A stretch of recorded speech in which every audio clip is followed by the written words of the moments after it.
Hello, everyone. Janice here. Thank you so much for joining me on another episode of your Small Business Podcast. We are on episode 20. I love that. Episode 20. Let me tell you this before I get started.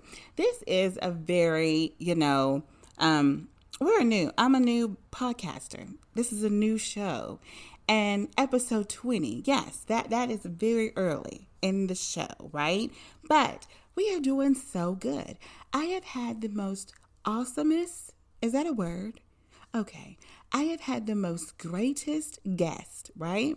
And I have so many more wonderful guests getting ready to talk to y'all. Like, seriously, I have them lined up. I have so many people. Let's see. I'm booked up right now until I think the end of June, right? Of people recording. And more people just keep coming in every day. Like I get emails and, there's people like, hey, I really want to be on your show and da-da-da. And I have this type of business and I can talk about this for your listeners. And I'm like, wow, yes. I mean, it's so many people. And I just want to thank everyone right now. Let me just take the time to thank all of you wonderful guests. And I want to thank all of my wonderful listeners. Thank you so much for hanging out with me every Tuesday and Thursday. Thank you. It is so appreciated. Just had to get that out of the way because I'm so excited. I'm at episode 20. So today I have a wonderful guest, Miss Shaterial Starnes. She is based out of Nashville and she's the owner of the Starnes Group. She is a financial literacy coach. And she calls herself a financial farmer because she plants seeds to reap a financial harvest for others. I think that is the best analogy. She's a financial farmer. I love it. And she helps people address behaviors and habits, rooted behaviors and habits that cause you to stumble when it comes to your finances. So she helps you get to the root of the issue of why people are not doing good with their money and helps them resolve those issues. So she's awesome in my book. Today we're actually talking about Business Credit 101. She is going to be talking to us about how to, if you want to, have a business credit card, all about your personal credit, your business credit. We're going to be talking about that, talking about, all of those credit specialists that you see out there. I know y'all have seen some people hit you up in your DM or whatever and saying, hey, do you have bad credit? I can help you straighten it out. We talk a little bit about that. We talk about a lot of stuff. So you got to make sure that you take notes. Also, make sure you check out those show notes because she has 2 free ebooks that she's given my most greatest listeners, right? My listeners are just awesome. And I need to learn some more, what do you call them? Adjectives. I'm always saying awesome and great. So I'm going to get a thesaurus and I'm going to, because I keep hearing myself saying the same words. But she has, gifts for y'all, okay? Because my listeners are the bomb. We love y'all. So she has 2 ebooks. One is Save $1,000 in 120 days. And the second ebook is the top 10 credit repair tips. So make sure you click on those links in the show notes and get those free books that she has written to give us, okay? So I'm going to have a quick word from my sponsor and I will be back so you can get all of these value gems she is dropping about Business Credit 101. See you in a minute. So you're ready to buy or sell your house in the Middle Tennessee or Nashville area. Well, guess what? I have a team that can take care of all of your real estate needs.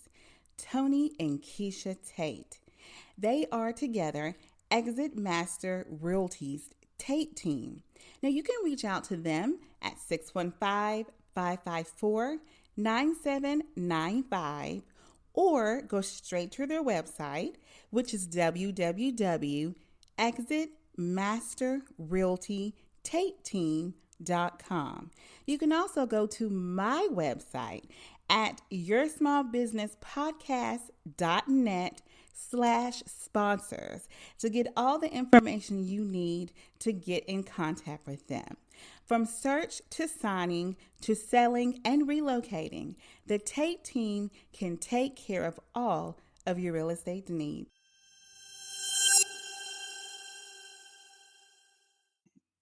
Hello, Shaterial. Thank you so much for joining me on your small Hello. business podcast. How are you today? I am doing well, just grateful. Just That's grateful. yes, amen. Thank you. Me too. So, of course, Shaterial, I know what you do, but let's tell everyone else, what is it that you do? What's your specialty? So, Janice, thank you for asking. I am a financial literacy coach, and in a nutshell, I consider myself a financial farmer. I help people plant seeds to reap a financial harvest. Have you ever known a farmer to plant seeds and not expect a harvest? Absolutely not. No, I haven't. And that's what I do. And Janet, I want to go on and say a little what's unique about my model is that I help people address behaviors. Here's the deal. I can help you get out of debt. I can help you get a home, all the things that you desire. But if we do not deal with those root cause issues that causes you to stumble as it relates to your finances, you'll return right to those same behaviors. So that's what's unique about my model. That is right. That's awesome. Because, you're right. You can get all the money in the world, but if you don't know how to handle it, you're going to be broke. Like those lottery winners that Yes, win the lottery exactly. and Exactly. then they end up being broke and going bankrupt. And it's like, wow, what did you do with $300 million? Have no clue because they did not have a foundation. So I'm a foundational person, help with the budgets, credit, and again, addressing those behaviors that is a hindrance for a lot of us. You have no idea. Sometimes it's tied to our childhood. We don't even know. Yeah, it sure is. It sure is. Well, let's start with, of course, I love my icebreaker questions. So your icebreaker question is, what is one thing you would sorry, I done messed it up. What is Okay. one thing we would never guess about you? I love the horseback ride and I love the Oh, outdoors. I love camping and I love hiking, but I like to ride horses. Love horses. I think they're beautiful animals. they are, and I'm scared of horses. Really? They really are. Yes, I am. I have a cousin that has horses. My cousin Hmm. Tim. I know every family reunion, he'd bring out his horse and the kids would ride. But I've always been scared of his horses since I was probably 4 or 5. Wow. They're I think such because graceful animals. they are. I want to learn how to ride, but You I'm just, should. I think as being a little girl, I do remember looking up at the fence at them being 4 or 5 and they look like dinosaurs. Yeah. You're that young. And I think that's what it was. Yeah, you're probably still looking at them through the eyes of a child, but they I think really so. are, a lot of them have, and when you go learn how to ride, they will start you out on a very gentle horse, probably a horse that's older, so you won't have any problems at all. One day I'm a conquer that fear. It is. Come One on now. day. I I gotta pray about it. Okay. So today we're gonna talk about business credit for those people who want to open businesses. So of course, what is business credit and why is it so important to have? Business credit is simply an opportunity for you to access funds. And what creditors and lenders and suppliers, what they do, Janice, is that they evaluate your business credit score to determine whether or not if they will extend you a line of credit or close the deal on a business deal. And why is it important? Because you can actually create a safety net with your business and access funds. Think about it. This pandemic, no one could have ever predicted this, all right? And in turn, if some of these small businesses would have had access to capital, they could have used it as leverage to stay in business and or scale their business. Millionaires are made during pandemics and things like this. Think of the stock market crash. Mm, Think about 2008, the housing crash. People were able, because they had access to Mm. capital, to scale their businesses. You're exactly right. Because so many people, and I hate it, which is another reason why I even made this podcast for small business owners. Because when COVID hit, they got hit the hardest.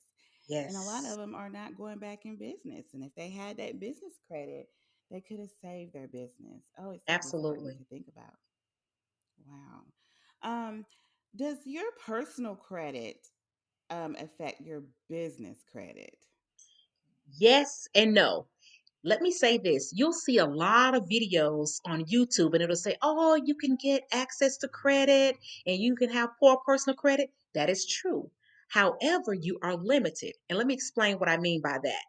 You can access non-cash cards, meaning like Granger, Uline, but you can only use these, and they're like office supply stores, like home office supply stores, like Staples and things like that. But you can only use that card at that particular organization. However, if you have a good personal credit score, you can use that as leverage to access cash lines of credit and get business credit cards. So you're doing yourself a disservice if you're wanting business credit and not working on your personal credit because it can allow you to access more funds. And I always encourage my clients, Janice, like if they have an issue with their personal credit, let's work on your personal credit because you're going to see the difference in your business credit.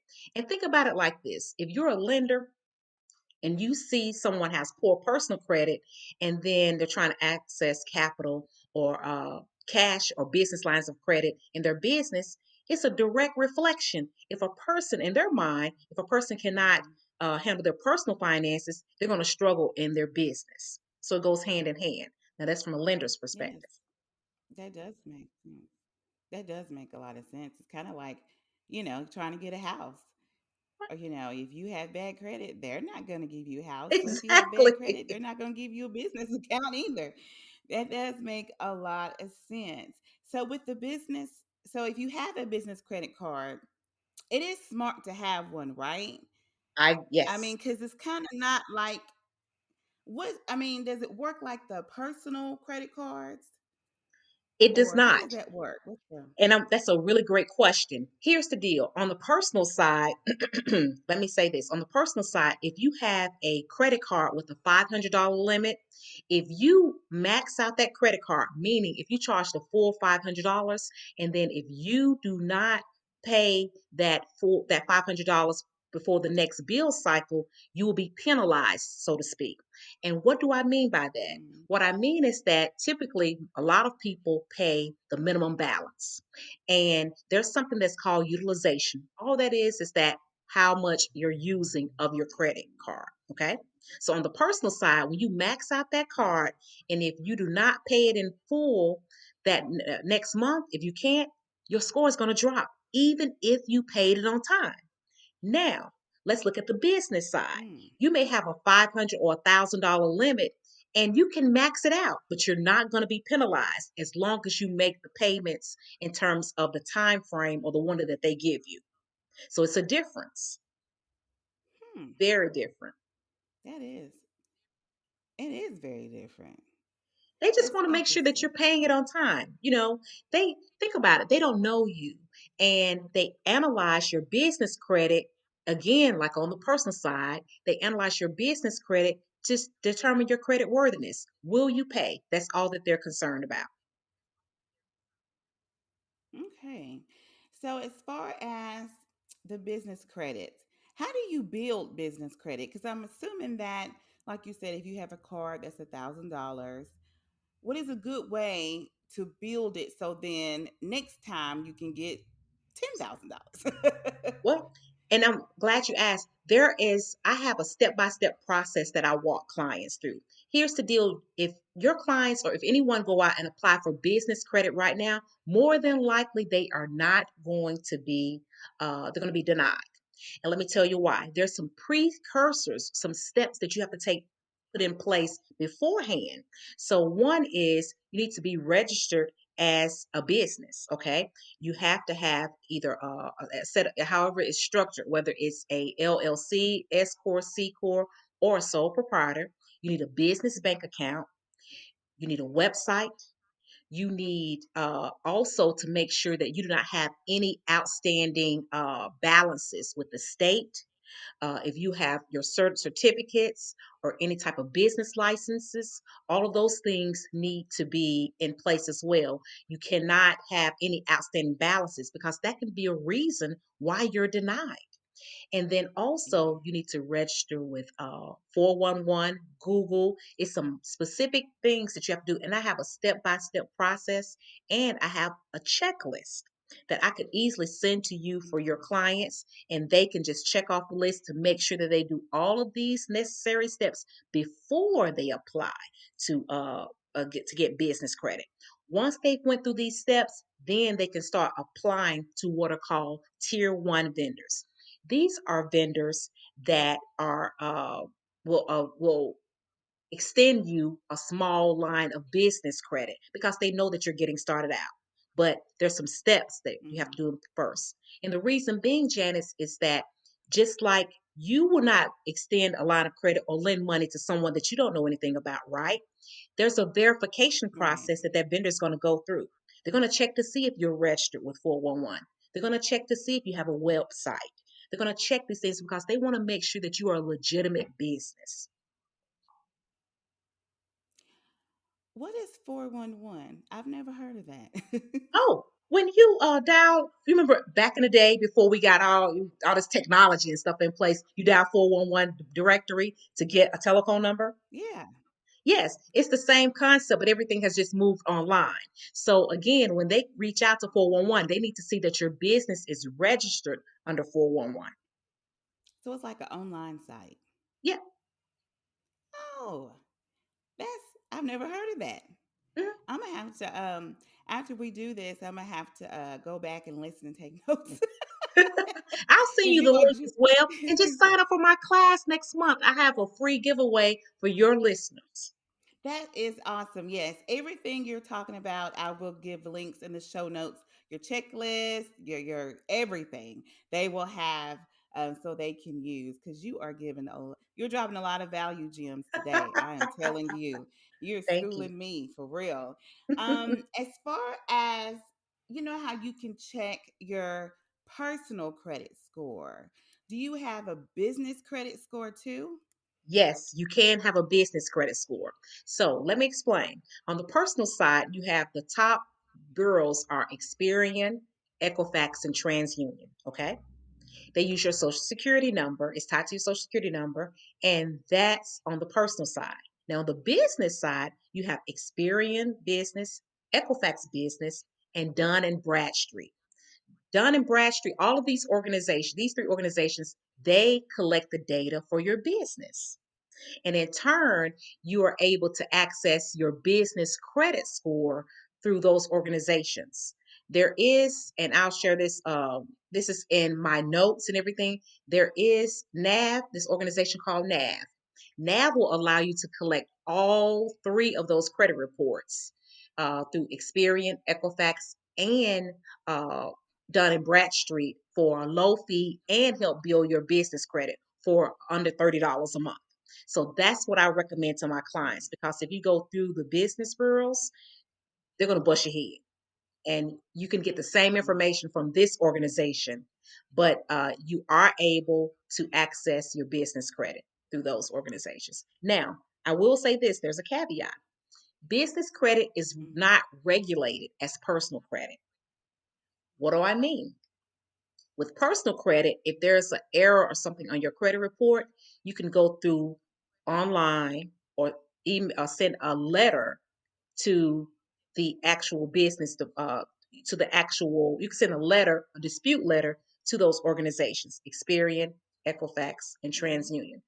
And you're protected of what up under what is called the Fair Credit Reporting Act because they have to report what is accurate.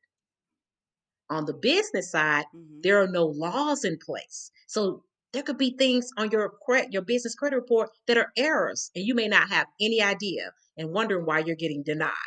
So it's not regulated like Mm. on the personal side. So that's one of the main differences. Wow. You would think it would be. Now you You can would still think dispute they need to do information, but there are something. no laws in place. But I would think so too, because Okay. businesses, think about it. Sometimes people have multi-million dollar businesses. And Mm-hmm. if a vendor denies you business credit because of an error, that can make or break your business. So I don't understand Yeah. that, but who am I? Yeah, it is what it is. But somebody could always change the law. I don't know. We could start protesting and making people Yes. write, letters and stuff and get it changed because it really does need to have laws in place for that. Hmm. But okay. For those people out there who are thinking about, getting a business loan, but let's say that their personal credit, is not up to par. How can they increase their personal credit score so they can get a good business loan? Several things. One is if they are making late payments, I encourage them to make their payments on time. Payment history makes up 35% of your credit score, and that's something that you have control over. Now, with things going on in the pandemic, these are extenuating circumstances. So, what I tell people is that if you know that you are facing a financial difficulty or unforeseen circumstance, contact your creditors and tell them, like, look, this, you don't have to give them specifics about what is going on, but just tell them that you're facing a financial hardship. They will add payments onto the back of that loan and extend you that period and still report on time. Okay. So that's the first thing, paying on time. Hmm. The second thing that I would suggest that people do is prevent things from going into collections. That is huge. I see so many things in collections on credit reports. If you know you have went to a doctor's office, right? Typically, your insurance pays 80%. Mm-hmm. You're responsible for the rest of it. People come up with all kind of excuses. I didn't know. I didn't get the bill. You know good and well you went to that doctor and you owe them money. Call them in advance Yes. and say, listen, I've moved or what have you, but I want to settle this debt. Janice, they'll set up a payment plan. And the likelihood of them turning it Mm-hmm. over to collections is slim to none. When you those cell phones and those cable boxes, Jesus, I can't speak enough about those. Oh my I Lord. see them all the time on credit reports and collections. You return it and send it certified through the post office. Because guess what? Your time and date stamping it, and someone has to sign for it. So if they try to put it on your credit report, you have something tangible showing that you can actually that somebody signed for it. So being proactive, you have to take an active role. Another thing is secured credit card. Mm-hmm. What do I mean by that? A secured credit card is for people that either have no credit or uh, derogatory or low credit score. The reason that a secured credit card is important is because they want you to have some skin in the game. They'll say, hey, they will extend you a Mm-hmm. credit card balance, but they will give you have to send in maybe $200 or $300, and they hold it as collateral. In the event that you decide you can't pay on it or don't pay on it, they have your money up front. So secured credit Mm-hmm. card, all it is that you have to have some skin in the game, but you gotta be responsible with it. And I think the last thing that I would suggest is an authorized user. Say, for instance, if I have good payment history on a credit card that I have, Janice, Mm-hmm. I can add you to my credit card and you're literally piggybacking off of my good payment history. Notice I did not say that you need a good Oh. credit score. There's a myth out there that people, when you're adding someone as an authorized user to a credit card, that you have to have excellent credit. That is not true. It's based on the payment history on that particular card.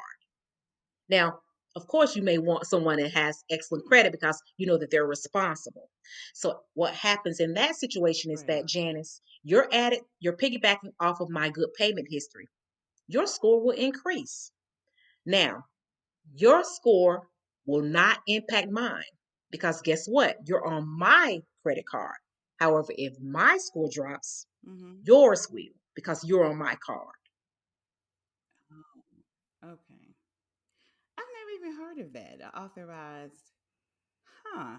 I'll send you my ebook. It has 10 quick tips that you can I got you. I got you. Yeah.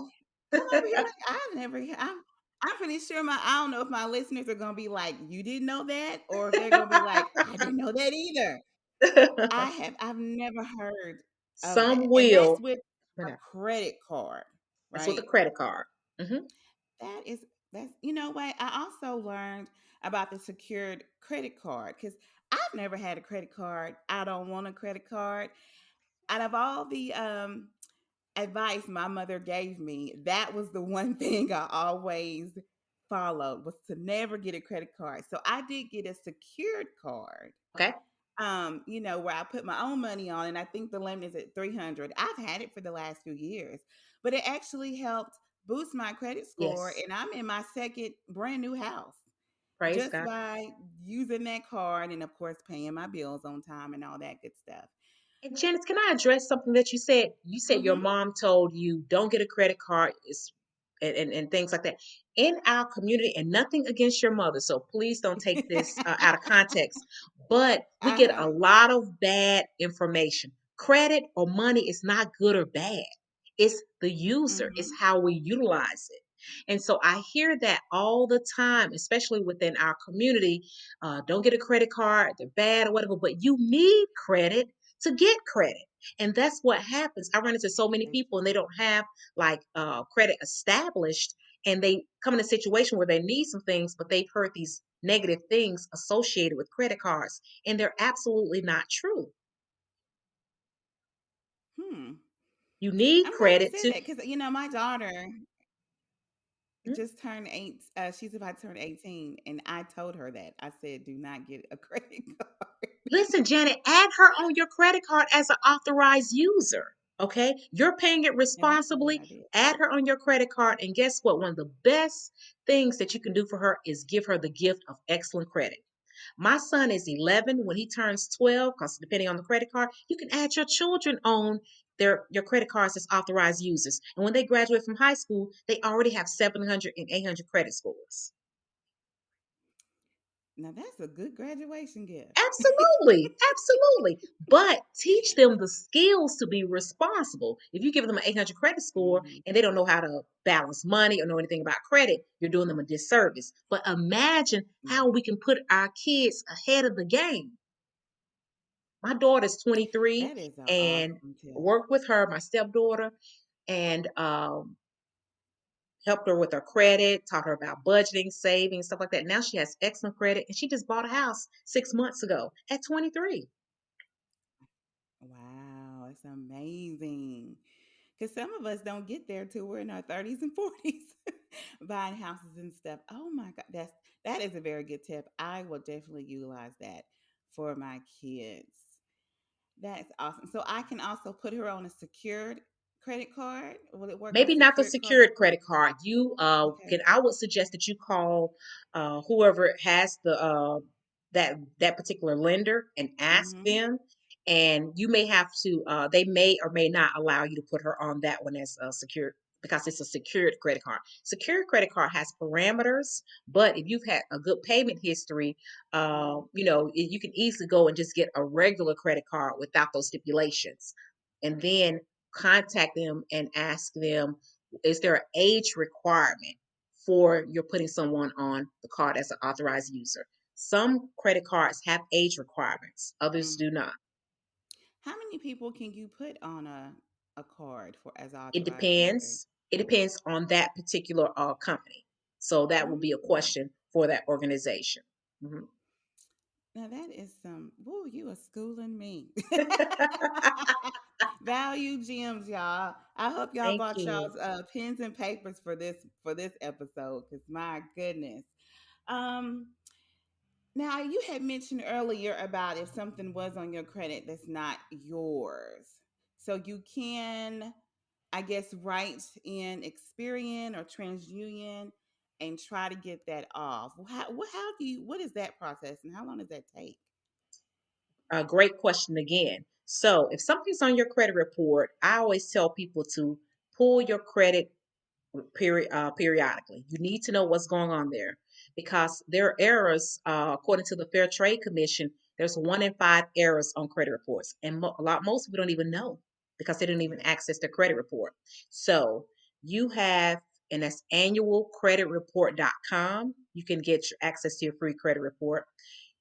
Let me say this: people use some of these free sites, but Mm-hmm. they're not a FICO score, so it's not going to be accurate as it relates to your actual score. But you can use it just to go in and check to see what's on there. Now, back to your original question: if something is errors on your credit report, determine which report, who is it reporting to? Is it reporting to Experian, Equifax, or TransUnion, or all three? It may Mm-hmm. only report to 2 bureaus because they have to pay for that service. So once you determine who it's reporting to, you go out and do a Google search and say, ask for 2021 uh, credit bureaus addresses because the addresses have changed in the past. You want to make sure you have a current address. The next thing that will do is, and I have a book with templates that Mm-hmm. you will dispute that and say, this is not my credit. This is not my account. Remove it from my credit report. You need to make a copy of your social security card. You need to make a copy of your driver's license and attach it to that letter that you are going to mail certified to those bureaus. And the reason that you want to do that is because, again, your time and date stamping it. Mm-hmm. Now, if your driver's license, Janice, does not have your current address on it, you're going to have to include a copy of a utility bill because they do their due diligence as well. Right. Once they receive it, this turnaround time can take anywhere from 45 to 60 days. Mm. So if you're working with someone and they're telling you that they can have things removed from your credit report in a few weeks, that is not true. You have to mail your credit report to them. The clock starts when they receive it. They have to reach out to the lender who has the error. They have 30 days to get back with them. Mm. Once the information get back to the credit bureaus will make changes and verify the information, and then they get a response back to you. So, and all in all, it can take anywhere from 45 to 60 days for one dispute. I do Wow. not recommend that you dispute online because again, you do not have a paper trail. Mm. That's a good tip. Yes, it is. And I have seen some people who, they call themselves, I don't know, creditor. They can help Credit fix your specialist credit, or credit credit repair specialist. specialist. It's a lot of those people on there. And it does Yes. make you wonder, are they legit? Can they really do this? Because some of them do say, oh, I can get all this knocked off your credit in, 2 weeks or 20 days or whatever. And I'm always thinking, how can you do that? Because I actually can do it myself, but Yes. it's they according to FICO and all of that, it's gonna take 60 days. So how can you do it for 20 or 30? So Well, let basically, me they're say this: scamming the credit bureaus, they report every 30 days, but your credit scores are fluid. They can change daily. The bureaus hmm only report every 30 days. Now, I will say that it's almost impossible for them to do that unless a mortgage lender. And let me mm, tell you what the difference is. A mortgage lender has, say, for instance, there's an error on your credit report, and someone is reporting that you did not pay, but you have something intangible in your hands that it was that you paid for. You can bring that bill to your mortgage lender. Your mortgage lender can do what is called a rapid rescore. They will take that information, upload it, and they can challenge it, and in turn, with the credit bureau that it's reporting on, and then they can rescore your credit. That will take a few weeks, up to a week to 2 weeks. That's the only caveat, but that's with the mortgage lender. Okay. mm, In terms wow. of these credit bureaus and things like that, or credit repair specialists, there are some legitimate credit repair specialists out there. But look at their track record. Look at reviews. I tell people before you go all in with anything, do your research. If hmm someone has had a bad experience with something or organization, they're going to put them on blast. Yes. They're going to put them on blast and then read the reviews. Do they have some legitimate points? You know, there are some that what they'll do is they go through and they dispute everything on your credit report, even if it's yours. Janice, I'm telling you, that is a problem because guess Hmm. what? The credit bureaus can deem your credit report as fraudulent, and they in turn can put a hold on it and will do not have to dispute. They do not have to receive any more disputes on that particular credit report. Wow, I didn't even know they did that. Why would they do that? Like why would they try to dispute everything even if it's yours? I had a client and she was in the military. So I've had personal experience with this with several clients. Well, one in particular that stands out is that I had a client that had been deployed. You know, when they get deployed, they get large, sometimes Mhm. large checks and stuff for deployment. So she hired someone when she was out of the country to do to clean up her credit. The person went through and disputed everything, and things came off her credit report. But after the credit bureaus did their verification process and went through and did the actual verification process and got the information back, just about all of that stuff came back. So fast forward, she got back in the States, came to me and said, hey, pulled a credit report, hadn't pulled it, and like, oh my gosh, why is this stuff on here? And we were reviewing it together, and I explained to her, I said, is it yours? She said yes. I said, what happened? Either one of two things happened. Either she told the person that those items were not hers, or either the person just went through and disputed everything on their own. And I said, if it's yours, you have to address it. Mhm. Some things we can't just get out of being slick, you know what I'm saying, and trying to get out of paying it. No, you got to pay the piper. I Yeah. said, it's yours. So they verified it, that it was valid, and it came right back on your credit report. Yeah, that makes no sense. That person really just didn't do anything for her. Well, and again, I don't know if she told them that it wasn't her. So I'm not faulting the credit repair specialists. I've Mhm. had people to, tell me like, no, it's not mine. Or I said, listen, just be honest with me. If you don't remember, say you don't remember, but to flat out say it's not yours, those are two different things. Mhm. It is. This is some great information that you have told us, especially if you're looking to have a business and you want business credit. Basically, bottom line, you got to make sure your personal credit is good as Yes. well. Yes. One other question I wanted to ask you was, those like online, I can't think of the name of the place where you can look and check your credit scores Yes. for free. Credit Karma, that's the one, because I used to use Yes. Credit Karma. But with those kinds of platforms, they use like a different way to tally your score. Tell Vantage us 3.0. how. Yes. I mean, the thing of it is it's like if this isn't really my score, how is it helping? Like, explain that. I don't I'm understand so that. glad we circle back to that. And I'm so glad Yes. you asked that. So Janice, just so you know, and I want your listeners to know that there are hundreds of scoring models out there. Hundreds.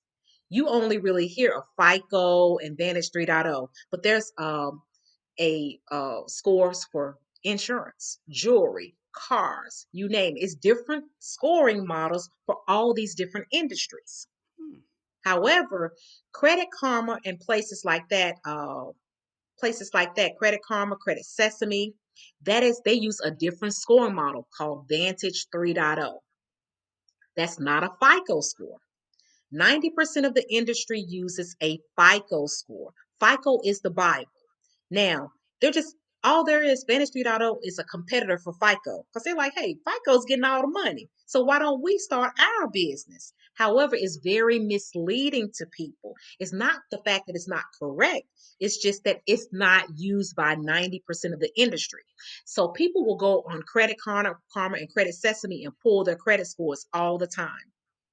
And then they'll come back and their score is 30, 40, 50 points higher than their actual FICO score. And then they're mad. Mm-hmm. Yep. But it's like comparing apples to apples.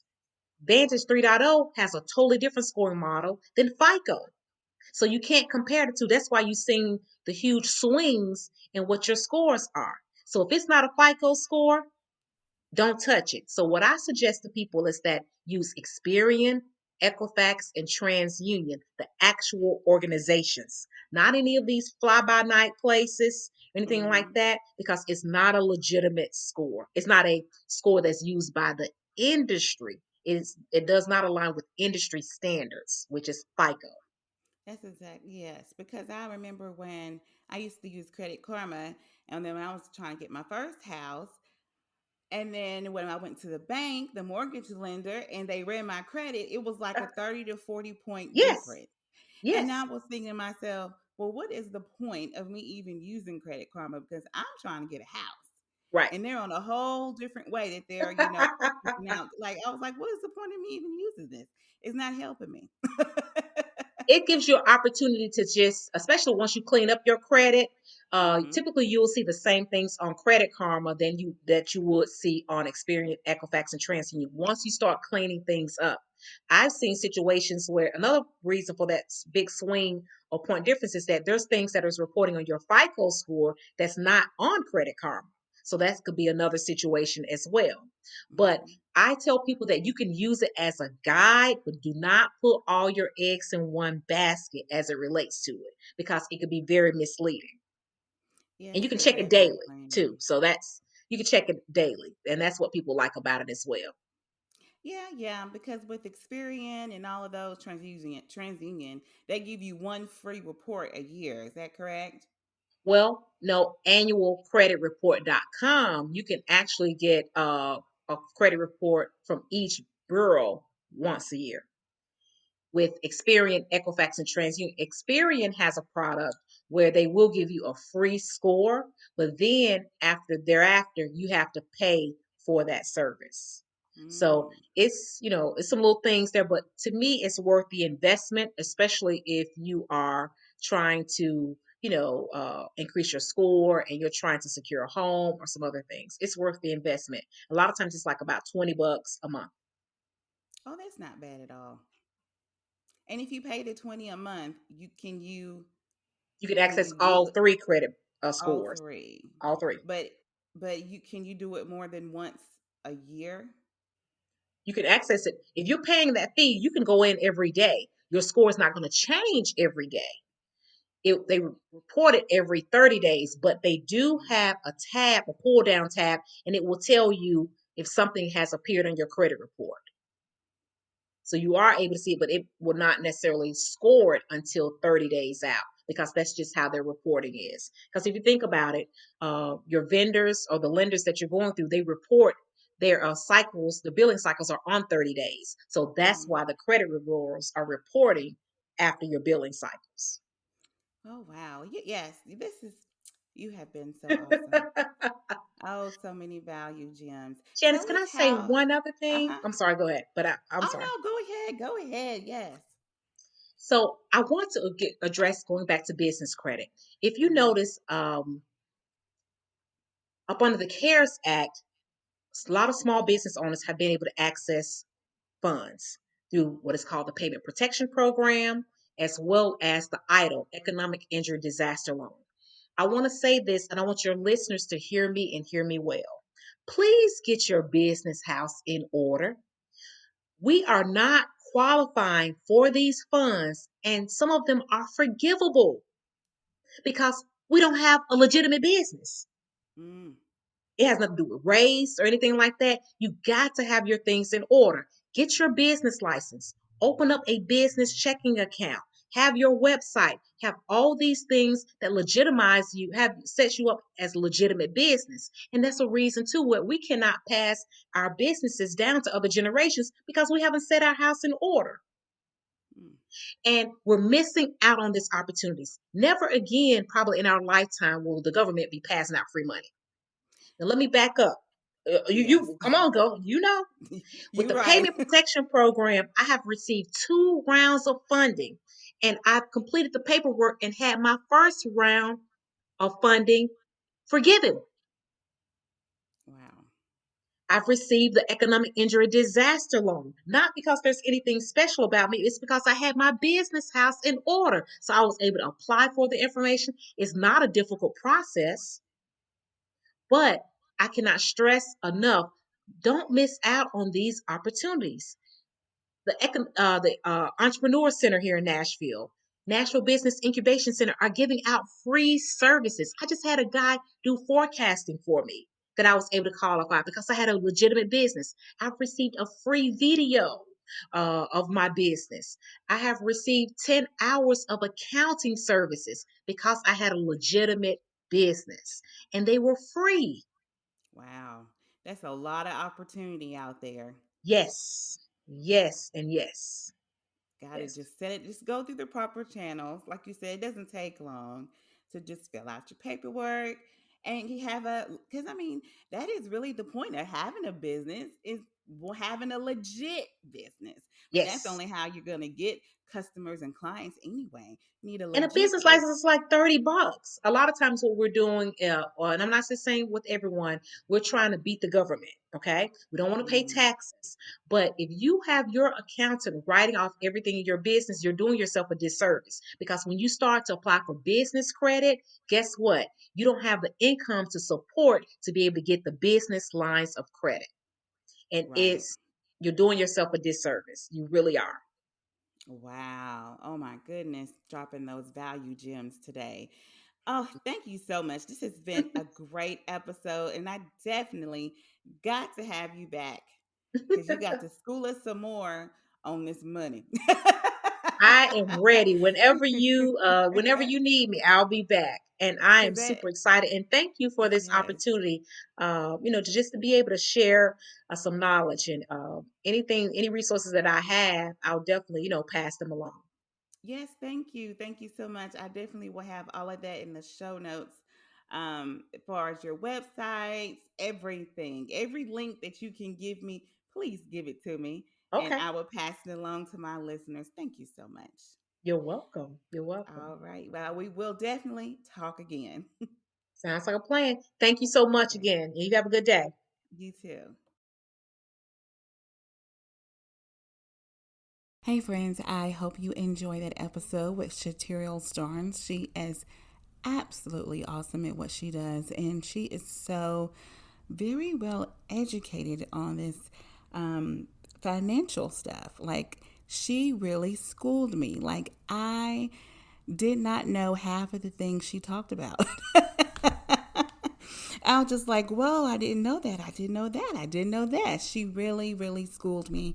And I definitely will have her back on the show to talk to us more about the financial side of having a business because we definitely need to know all of the details about that. So I'm so glad again that you joined me. Please join me again on Thursday. I will be back with a new episode, and I promise I'm going to use a thesaurus, and I'm going to start using different adjectives to describe people and businesses because wonderful and great is just played out. I am sick of saying that. I wonder if y'all are sick of me saying it, of hearing it, because I'm sick of saying it. Wonderful and great. I got to come up with something else. Thank you so much again for joining me. Please connect with me on Instagram. I'm on Instagram at Janice, JANICE underscore B, as in boy, underscore Martin. That is my name. So connect with me on there. You can find me on Facebook. Please join my Facebook group for the podcast. All you have to do is put in the search box, Your Small Business Podcast. And I will pop up. I'm pretty sure no one else has that name. But in case if they do, the picture is a set of headphones. So there you go. Easy just like that. So yes, please connect with me on that. I would love to hear from you. Would love to hear your how you feel about the podcast, if you like it, if you have any questions, or if you want to be on it. Just direct message me. I will reply. Thank you so much. I appreciate it, and I will see you on Thursday. Have a great day, guys. See you later.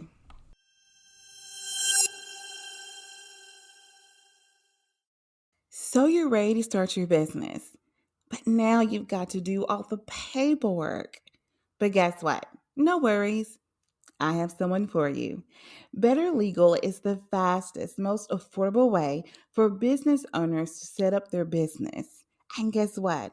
It'll only take about 10 minutes. No, seriously, it will. Whether you need to form your LLC or even for a corporation, you are in good, safe hands. Better Legal files with your state same day, so you will have your business up and running legally within 2 business days. They even have great reviews. Let me read you one from Dustin. Dustin says, "It was my first time starting a new business, and I had no idea how to set up a business or what the process would be like. But Better Legal made it super simple. I answered a short questionnaire, paid my filing fee, and in 2 days, I had my company agreement, EIN, and formation from the state.